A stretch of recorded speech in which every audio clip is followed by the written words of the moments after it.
What's happening, my good people? Today we got another review for y'all. I'm gonna be reviewing a video by Dash. Be sure to check her out. Her video is titled "Never Going Back to a 9 to 5 Job I Hate It." Hey, based off the video title, I understand completely. I'm right there with you. But I'm not gonna take too long. We're gonna get into the video, go over it a little bit. It's my first time watching it with you guys, and I'm gonna get my honest opinion. Now, based on we watched the whole video or not, we'll see. I mean, for the most part, still want to see kind of what she highlights in the video, and I can kind of relate my experience to what I see now versus what it used to be. But let's get into it. I just want to share this because a lot of people come for us as delivery drivers. That's what I do. I do Grubhub, DoorDash, Uber Eats. I do that full time. I just want to start off by saying that they don't get paid enough. I'm not saying they got to be about all money, but I'm just saying, like, in their defense, they don't get paid enough for a lot of stuff they have to put up with. Especially the fact that if you don't live in a big city, you probably driving around for like hours just to get a couple pings and stuff like that. I've tried working it before. It's not for me, but for the most part, they rely too heavily on the tips. I definitely know that for sure, and it's not their fault that a company is like too cheap to really pay them good for the deliveries. Because I know for sure I use DoorDash a lot. DoorDash and Uber Eats are like my main two, and I pay about at least 2 to almost 3 times the meal. So I still try to at least tip about $3 at the minimum, depending on where it's at. Places where the meal is not that expensive, but then I'm already paying about 2 or 3 times. Yeah, $3 minimum, like is what I tip, but they don't get paid enough. It's not right. And I am 42 years old. I've worked McDonald's, I've worked warehouse, I've worked call center, I've worked in the hospital, 2 hospitals. I've worked in radiology.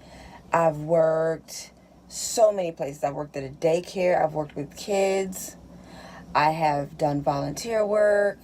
I've worked at a video shop where they sell movies, stocking for them. I've worked so many places. And at 42 years old, this is what I have enjoyed the most. And I'm not saying that you would enjoy it. I don't know what you like. I don't know what you do. I've been in respiratory care school. I've worked as a respiratory care therapist for a little while. I've done all the things. And my ultimate is freedom. My ultimate thing to do is freedom. I want to touch on that, especially for like the younger people out there.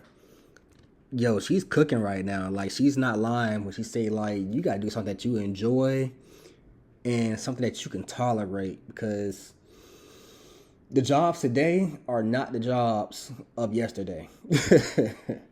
They are not. Look, I'm not 40, but I'm in my 30s, and I could definitely tell you that when I first started, like, off in the job market, it was nowhere near the same. That's back when we still had paper applications for decent, good jobs. Now, everything's online. You have to submit to darn near 1,000 jobs minimum to maybe get a phone call. And even then, you're probably going to be getting a low-quality, toxic work environment. And it's just, you're on somebody else's schedule. They're going to want you to do more than what you're getting paid for. They're going to want you to work more hours they're willing to pay you for.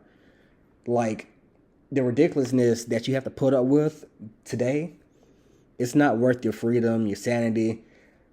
Look, the whole pull yourself up by your bootstraps, I'm not saying you ain't got to work hard, but like I said in my previous videos, you got to recognize dead ends. But I'm going to let her finish cooking, because I've worked many of those jobs that she's worked, like, that she said she's, like, pretty much been in those fields and stuff.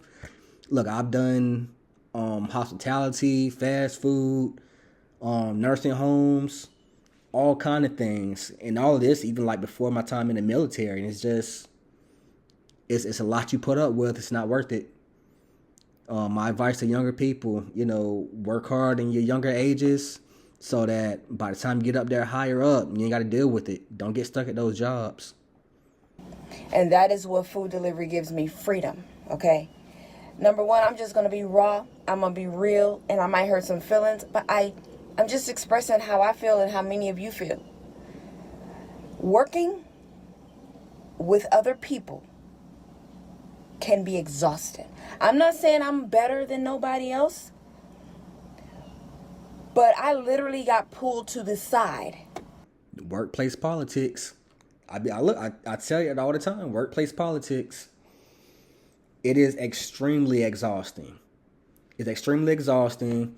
You have someone that just want to mess with you and mess up your day, or because you don't give them enough praise to them getting to where they are or where they're at, or if they're a good worker and you're not kissing their behind, it don't matter whether they work with you or whether they work over you. I've had it on both sides where it's been people that I work with side by side that just wants to ruin your day, and the managers are great. Then I've had some jobs where the managers just suck. Like terribly. And then it's like the only thing that makes the job enjoyable are the people that work side by side with you. I've had it both ways. It's the reason why I don't deal with the office politics no more. When I was younger, yeah, sure, I can kind of tolerate it a little bit more. But I'm telling you, as you get older, your tolerance level for that stuff, it goes down, like heavily, heavily down. It starts not to be worth the squeeze. Don't let nobody sit here and tell you, that you have to grind your way through that and work through it all. Sometimes it's not worth it getting all the way up there to the top of the organization, but not showing you the same values that you would show anyone else, pretty much. But I'm gonna let her finish cooking because she's on one. Everything that she said so far, I can relate with. In respiratory therapy school, when I was at work at a hospital, and I was told, you don't communicate enough with us. You're always to yourself. Let's talk about that. Probably because you're always gossiping, talking bad about your coworkers.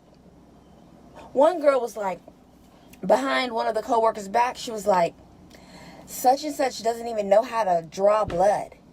She doesn't even know how to do this. She doesn't even know how to do that. But I've experienced that.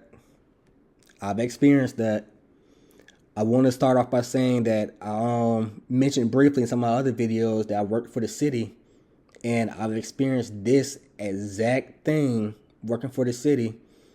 I had a coworker that I worked with. It was like three of us. It was like me, another male, and a female. She is a grant writer. Me and him was both grant managers. So we're all on equal footing, same level. Then we had a supervisor, the grant administrator. The grant administrator would call the grant writer into her office, invite her out to lunch. They could sit there in her office all day and just talk for hours on end, while me and the other grant manager, we had to pretty much be working. She would make us CC her on every email, and on top of that, she had to approve a lot of stuff we sent out first before it got sent out. As if like pretty much just treating us like we're just incompetent. And it wasn't anything that we did at all, because we're pretty much cool with the grant writer. Like I said, we're all on the same level. It's the supervisor who's tripping. And the supervisor, pretty much, the grant writer admitted to us, because we're all cool. Like the supervisor, she would come in late every day. Like we'll have to get there at 8 o'clock, but the supervisor won't come in until about 11 o'clock. And don't get me wrong, don't get me like wrong. That's not a time that she was supposed to come in at. She just came in willingly at like 11 o'clock because nobody checked her about it.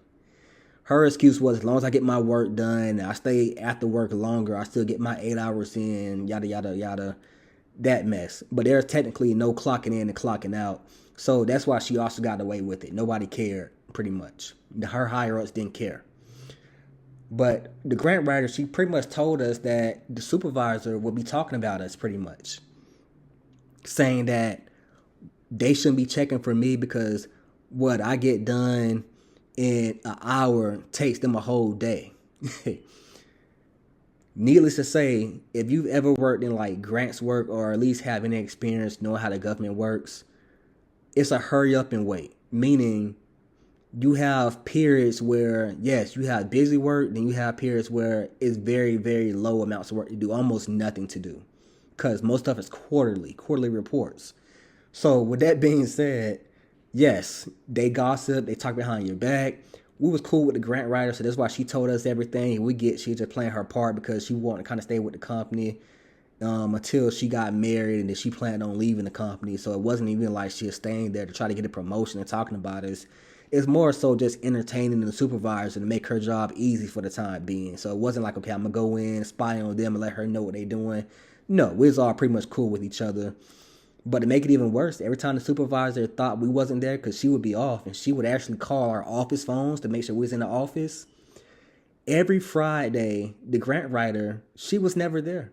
The grant writer would pretty much, she would like catch flights to like different cities and go out with the girls and stuff like that. While me and the other grant writer, we're both cool, but we're both there all the time, on time, every day, leaving on time. But we're the only ones that the supervisor is checking for. Now, I'm not going to come out and not say that, she wasn't sexist, because everybody in the office knew she was sexist.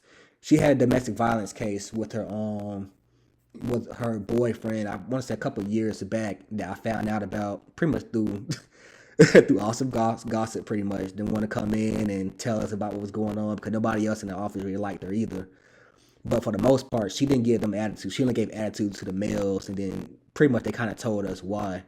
But yeah, man, I told them office politics, I'm not with it. It's always gossip. They be talking behind your back, want to make your job hard, doing off the wall stuff. I'm talking about this lady was just the worst. But I'll get into that in another story later on. If you want to hear me talk about the office and give you like my whole experience of being there, like from the start to the finish, definitely comment below. And I'll make a future video on it based on how many comments or likes I get. But yeah, that's like one of my experiences, and that's just the office job. Don't get me wrong, like I said, remote work has its office politics too, to a certain extent. Yeah, I'm gonna let her finish cooking though. Then you smile in her face. And then you wonder why I don't want nothing to do with you. You wonder why I stay to myself and I'm not over here chit-chatting with all y'all, because that's not my spirit.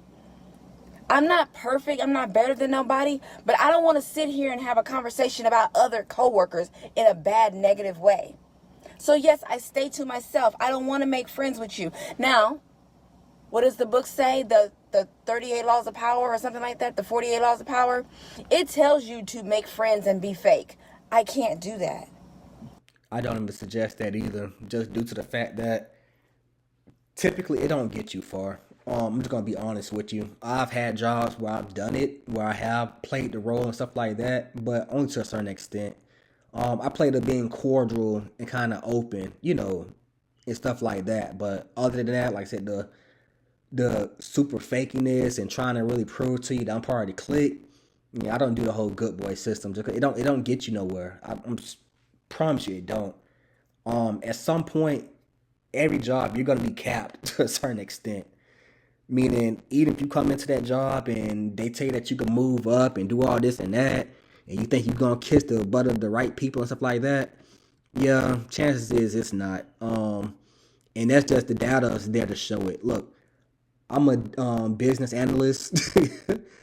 It's cheaper for these organizations to hire outside than it is for them to promote within. They're going to tell you they're going to promote within because it keeps you there locked in, thinking the harder you work that you're going to like get promoted, get raises and stuff like that. But the reality is that they have a bigger talent pool to pick from when they just hire from outside. And on top of that, they don't have to worry about replacing your position. I mean, half the time they move you up, then they're probably going to move you up and you're going to be doing that new position plus your position. So either way, usually, typically, it's like a no-win situation. Just put that out there. I don't want to do that. That is not right. Okay? Now, if I was coming up in the world trying to get somewhere, that makes sense. Yeah, befriend people. But that, at the end of the day, at 42 years old, what I have learned is if you scam people, befriend people, fake with people, they're going to eventually find out. And at the end of the day, you lose everything you gain from being that kind of person. Told you. I'm telling you, you do. Like, eventually, true colors come out. You see it all the time. Manager come in new. They're cool. Then as soon as, they get on the hot water to show them true colors. Like they say, pressure makes diamonds, but it also breaks sometimes. Look, hey, Do not get into the means of faking everything. Be genuine about what you do and who you talk to. But just understand the difference between having to be fake and just being sociable and respectable to others. You could be respecting and, get respect from others without having to be fake to them. But if you're gonna be fake, like you're gonna get tested. It's gonna get tested and it's gonna show. So no, I don't want to conversate with you. Every single job I have had, all they do is get in a huddle and talk about each other and have conversations about each other and talk about what so and so is doing and whose wife so and so is messing with and whose boyfriend so and so is with. I ain't got time for that. I'm trying to live my purpose on this earth and do things with my life. Make this money and get out of here and go do something purposeful. I'm also gonna put it out there too. Look, if you one of the people who be like messing around with people at your job, especially after a certain look, that's expectable, you know, early age and stuff like that. But if you're like after 25 still hooking up with people at your job, just stop. It's not worth it. It's not going nowhere. It's probably not gonna get you in a good spot, especially these days where you could easily get either Me Too or something like that. You don't know where you're gonna be in the next 5 years. So the last thing you want to do is be messing with somebody that can eventually either make you or break you over a quick fling that's at the job. So I'm just gonna put that out there too.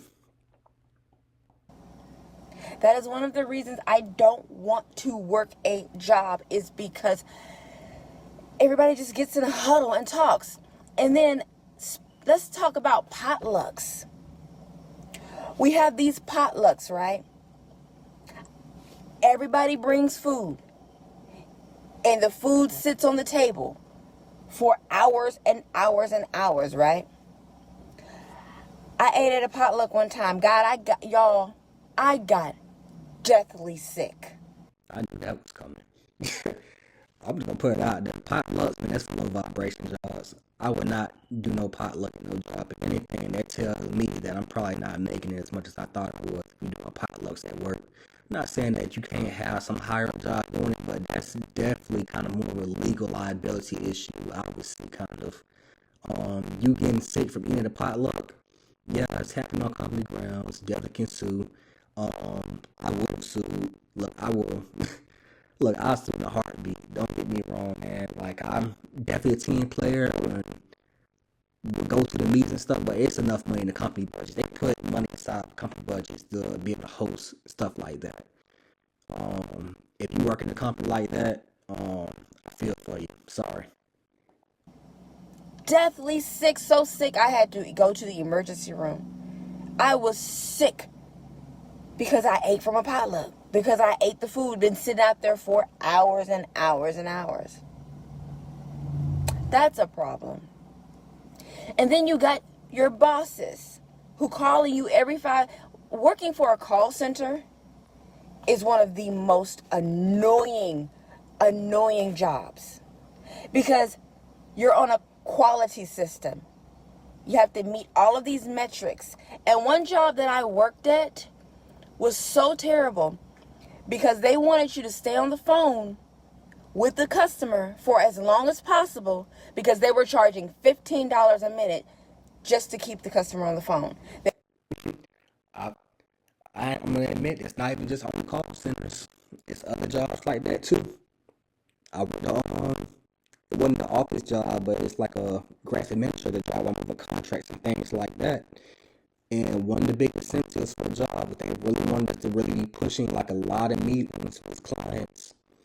Now it was either phone, email, or video calls, but even though they said technically all of those are considered engagements with clients, unless you're on a video call, they don't really consider you doing work. So that being said, you only have 40 hours a week. They won't let you work no more than that. But if you're not spending at least about 20 to 30 hours a week on the phone or a video call with clients, then they consider you not engaging. You're working, but in their eyes, you're not working. But don't get me wrong, you also have to still do research for these clients. You gotta research up regulations, be able to break it down to them to make it to where they can understand it. Because if you ever read the government regulation, FARs and all that kind of stuff, we all should know that they're not simple. It's not so easy where a fifth grader can read it and understand it. So, yes, you're having to do a lot of stuff. These people, like people like, some of them have like director positions, health administrators, CEOs. You're breaking this stuff down for them to understand it. So that means that, yes, this stuff is like super complicated to a certain extent where, you're trying to, but it takes time. You're talking about multi-million dollar companies or organizations going for millions of dollars. So you have to make sure that their like work plans and actions that they're trying to take toward getting this funding is like solid. And you're doing the work, don't get me wrong, you're doing the work, you're doing more than the 40 hours of work. But yes, I work toxic environments where, oh, I'm sorry, I forgot to mention the team meetings as well. The meetings with the supervisors. Them wanting to change organizational strategies. So you got to keep meeting with them every week because they can't get their parts together. I've worked this. It's frustrating. It's part of the reason why I'm very selective when it comes to work. Very, very selective. They were charging this to the hospitals. So we were on this metric system, this quality control system, where they recorded your calls.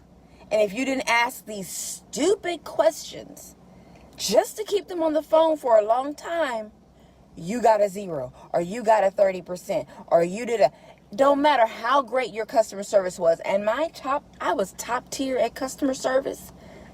I didn't bring my problems to work. I was always treating those customers. But because I didn't ask this specific question and say this specific statement, what did they call it? They called it not a rebuttal, but it was something that you had to say that took at least 30 seconds to say it. And if you didn't say it, you would get, and it made sense, but it was something about, this is the physician you choose, and we have no control over if the physician didn't work out. It didn't even matter. They just wanted you to say it because it kept them on the phone for another 30 seconds. Yep. Like I said, look, hey, I'm right there with her. I've seen this firsthand. I want to almost laugh while she's saying it, but I don't want to interrupt the video for you guys not to hear it. But yes, I've experienced this firsthand. You could be doing everything for these customers, everything that they need, but the company wants you to go the opposite direction to keep them engaged with you or just get stuff pushed through. You would tell them that they're not going to meet this status or meet that status, so you need more time to work with them. But these companies, as long as they hear we have pushed through, so we get more. Have you ever worked like guys in the comment section? If you have, let me know. Have you worked a lawyer before? If you inquire for a lawyer, it's so cool. I'm going to contact you. You get a phone call back that same day or the next day. I'm going to contact you. After you hire, the retainer fee, I'll get you in contact with after that. After that, you're trying to keep their core constantly. They're working on this, that. It takes forever to get in contact with them. That's how it comes when we work on trying to get as many clients in. And at the end, they want to keep them in. Where they put them in, whatever with them, the more they will show that they're either getting more money from the government that they need it, or that they're trying to show that they're relevant to the companies. You are damage to the companies and you are continue on cooking. And I remember one time I got so frustrated because I was tired of keeping these people. These were sick people calling for a physician. These were pregnant mothers trying to sign up for a Lamaze class. I got so frustrated one time that I still had a good attitude, but when the person would call, I would just say, "What's your name? What is it that you need? Here's your physician. Goodbye." What's your name? What Lamaze class do you need? Here, you're signed up. Goodbye. She let it beat her down. It's over it. She's over it. So I told her, yeah, okay. And it's burn out early on job and stuff like that. She's over it. So she can't really take it no more. You know, I've been in the military. Whatever. I show no anger, and stuff like that. Well, let you see that you made me frustrated. That you made me feel that way. But I recognize, yeah, she's over it. She's over it. Yeah, she's over it. You can't mentally bring it time you deal with. Like I work with like millions of dollars, but people really need this money. What is that? Like, man, tax on him and stuff like that. I work with I have to come in for homeless people. I really, the guy he I like, you know, I don't like that, but I don't like you. Like that. Just showing, you know, they really mean it. And yeah, I was kind of like that. I wouldn't even try to like that. You care more than with you hear the stories, you hear the stuff is you go through there, you know, actually that's what we're doing for communities. People in need who can't afford some of these services. But I'm a semi-decently higher, so I don't out because, you know, so I love places like that. Like, I do blow up. I didn't end the day, just in case, because the day is but you know, people are getting this money and I don't qualify for it, but I can see how much it costs. So you don't qualify for it, but I understand that perfectly. I'm trying to tell people for lawyers, like, I can see now, you have to have you can have 5,000 minimum. Now, that's like, just a higher paperwork.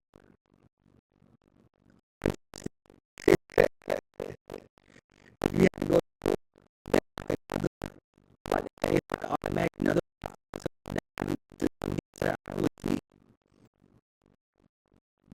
or ticket for you guys 5,000 for the so don't know yes make it take 5,000 yes hope you don't have to go to trial as a miracle look at like 5,000 10,000 start out get a penalty so like, it's not going to court it's not more to be like 500 hours. So just you know I got a 0 for doing that, for pretty much doing my job.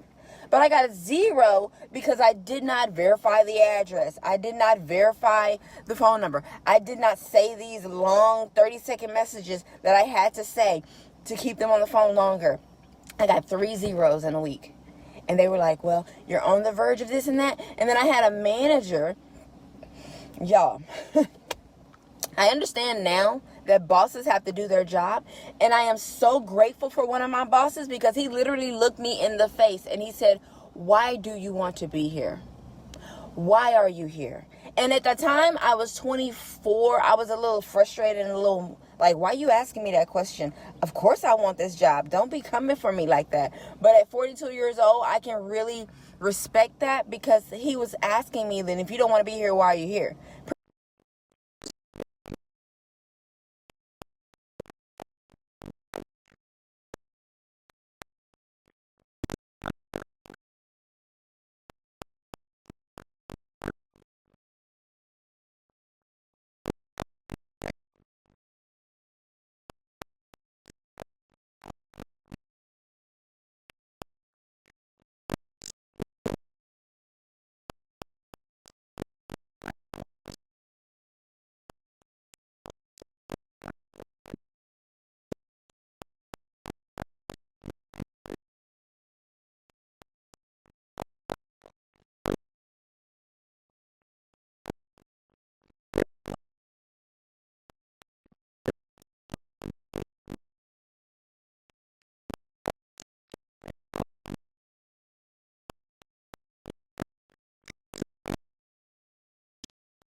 Pretty much he said that. If you don't want to be here, then why are you here? And I just looked at him like, no, you ain't talking to me.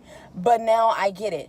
But I couldn't stand them because it was like one boss brought me to the back and she talked to me and she was just like, you know, you da, da, da, da. And I understand they're doing their job, but don't come for me. You know this is BS. All this stuff is BS.